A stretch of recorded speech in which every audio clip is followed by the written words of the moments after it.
73. The Higher Man. Zarathustra's guests have now settled in his cave and are having supper. These are not the followers that he wanted, but he knows that this is the best humanity can produce at the moment. They are not strong enough in spirit to live by, or even understand, his philosophy and ethics, but they do realize that there is something wrong with today's humanity, and are disgusted by it. In that, as he told them earlier, they serve as bridges to those stronger ones that will come in the future, his true followers. Hence, he spends the supper talking to them about how they, the higher men, should act in order to be good bridges. This is one of my least favorite chapters in the book. First, because he repeats many of the things he already said. Secondly, because while other discourses sound like Zarathustra struggling to form and put order to his new thoughts and ideas, here he repeats ideas that are already well formed, so it sounds preachy. It is also a very long chapter, so I shall divide it into several videos. 1. When I came unto men for the first time, then did I commit the anchorite folly, the great folly. I appeared on the marketplace. And when I spake unto all, I spake unto none. In the evening, however, rope dancers were my companions, and corpses, and I myself almost a corpse. With the new morning, however, there came unto me a new truth. Then did I learn to say, of what account to me are marketplace and populace noise, and long populous ears? Zarathustra recalls what happened when he descended his mountain the first time, and came to preach his philosophy to the crowd. He realized then that wisdom cannot be preached to the populace, but he needs to seek free-spirited individuals who will be capable of understanding it. Ye higher men, learn this from me. On the marketplace no one believeth in higher men. But if ye will speak there, very well. The populace, however, blinketh. We are all equal. Ye higher men, so blinketh the populace. There are no higher men. We are all equal. Man is man. Before God we are all equal. The populace of today believes in the value of equality, believes that everyone is equal. Therefore, they reject higher men, reject anyone who claims to offer them something loftier. Where did they get the value of equality from? Well, from the Enlightenment, but the philosophers of Enlightenment took it from Christianity, from the belief that God created everyone in his image, and therefore equal. Before God. Now, however, this God hath died. Before the populace, however, we will not be equal. Ye higher men, away from the marketplace. But God is dead, which means that there are no more grounds for this idea that we are all born equal. We must create other values, more grounded ones. This cannot be done by talking to the populace. 2. Before God. Now, however, this God hath died. Ye higher men, this God was your greatest danger. Only since he lay in the grave have ye again arisen. Now only cometh the great noontide. Now only doth the higher man become master. The great noontide is the moment when humanity will realize it is going the wrong way and change direction. The death of God has made this moment possible, but most humans did not realize it yet. They don't realize that the death of God pulls the rug from under their current values, and they must therefore find new values. Only the higher men realize it. The higher men, as he defines them, are not those that the populace considers higher, but those people who realize that humanity has fallen, and are seeking something better. Have ye understood this word, O my brethren? Ye are frightened. Do your hearts turn giddy? Doth the abyss here yawn for you? Doth the hellhound here yelp at you? Well, take heart, ye higher men. Now only travaileth the mountain of the human future. God hath died. Now do we desire the Superman to live.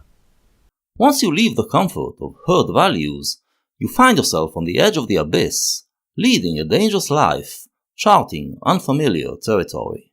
It is scary, but also thrilling. You are living for a new ideal, and when he names that ideal, Zarathustra brings back the Superman. 3. The most careful ask today, how is man to be maintained? Zarathustra, however, asketh, as the first and only one, how is man to be surpassed? The Superman I have at heart, that is the first and only thing to me, and not man, not the neighbour, not the poorest, not the sorriest, not the best. We've seen Zarathustra ditch the philosophy of the Superman in favor of the philosophy of the eternal return. That is, the belief that one should seek self-surpassing, the more powerful the better, because the feeling you gain in those moments is heavenly, and you realize that this heaven is eternal, since you will experience it again and again for eternity. But this is for the individual. For humanity, the Superman is still the ideal. Today's society is busy with the question of how to ensure the welfare of all men. Zarathustra wants man to be surpassed, replaced by a stronger being. Once this happens, once we are all stronger, we will not need to rely on others to ensure our well-being. Therefore, we should aspire towards the Superman. O my brethren, what I can love in man is that he is an overgoing and a downgoing, and also in you there is much that maketh me love and hope. In that ye have despised, ye higher men, that maketh me hope, for the great despisers are the great reverers. In that ye have despaired, there is much to honour, for ye have not learned to submit yourselves, ye have not learned petty policy. These higher men are not strong enough to create and live by the values that will lead us to the Superman.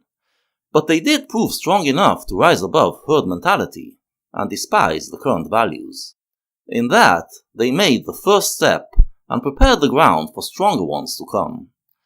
Man has value only if we regard him as an overgoer and a downgoer. That is, a ladder to overgo man, to create something loftier, which will replace man, and thus be his downgoing. For today have the petty people become master. They all preach submission and humility and policy and diligence and consideration and the long etc. of petty virtues. Whatever is of the effeminate type, whatever originateth from the servile type, and especially the populous mishmash, that wisheth now to be master of all human destiny. Oh, disgust, disgust, disgust!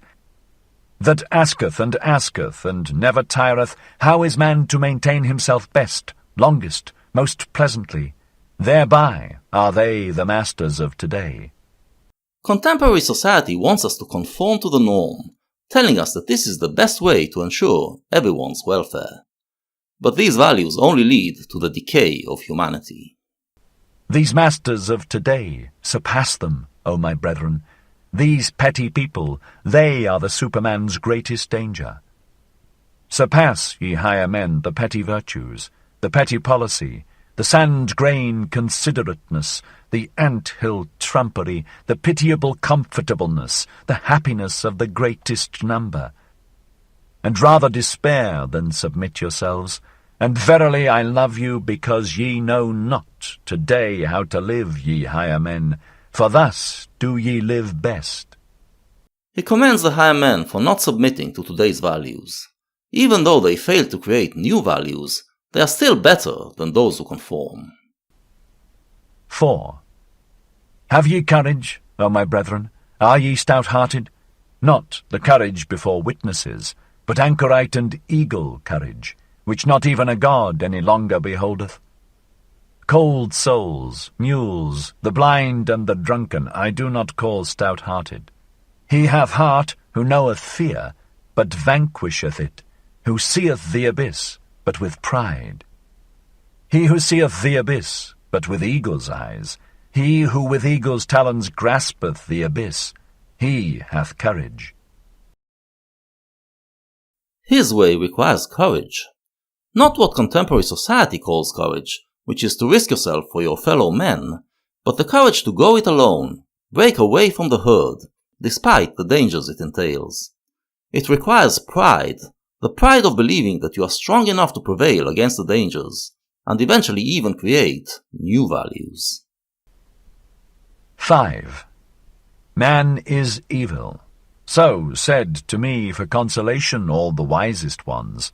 Ah, if only it be still true today, for the evil is man's best force. Man must become better and eviler. So do I teach. The evilest is necessary for the Superman's best. Evil is not a thing in Zarathustra's world. Evil is just a human invention. Every human culture defines certain things as evil. Contemporary Western culture, with its Christian tradition, brands certain human impulses as evil, and preaches that we should repress them. But this is exactly the thing that causes man's decay. All of our natural impulses are necessary in order to live a happy and healthy life. Zarathustra, therefore, preaches that we should liberate these so-called evil impulses, learn to see them as good. Then we should find a new balance, in which these impulses exist harmoniously with the other impulses, the so-called good impulses. Once we achieve the perfect balance that will produce maximum power and joy, we will have reached the Superman. It may have been well for the preacher of the petty people to suffer and be burdened by men's sin. I, however, rejoice in great sin as my great consolation. The one he calls preacher for the petty people is Jesus, who blessed the meek. According to Christian doctrine, since the evil impulses are part of our nature, we can't avoid sinning. God therefore sent his Son, Jesus, to die for our sins, and if we devote ourselves to Jesus, we can transcend the world of sin and achieve redemption. Zarathustra says that for the petty people, this may be the best solution. But for people like him, who want to create a stronger breed of humans, the existence of sin serves as a great consolation, because it shows that man still contains the powers within himself that are necessary for the creation of the Superman. Such things, however, are not said for long ears. Every word also is not suited for every mouth. These are fine, far-away things. At them sheep's claws shall not grasp. Again, Zarathustra warns that these thoughts are dangerous for the regular folk. Not everyone has the mental and spiritual strength to break away from herd mentality and values, and if they try it, it will only lead to horrendous results. He defines this type of people as people with long ears, which is the kind of ears that earlier he said the populace has. The people in the cave are higher men and are not of that type. But there is also a jackass there, which does have long ears, and maybe should not hear such things.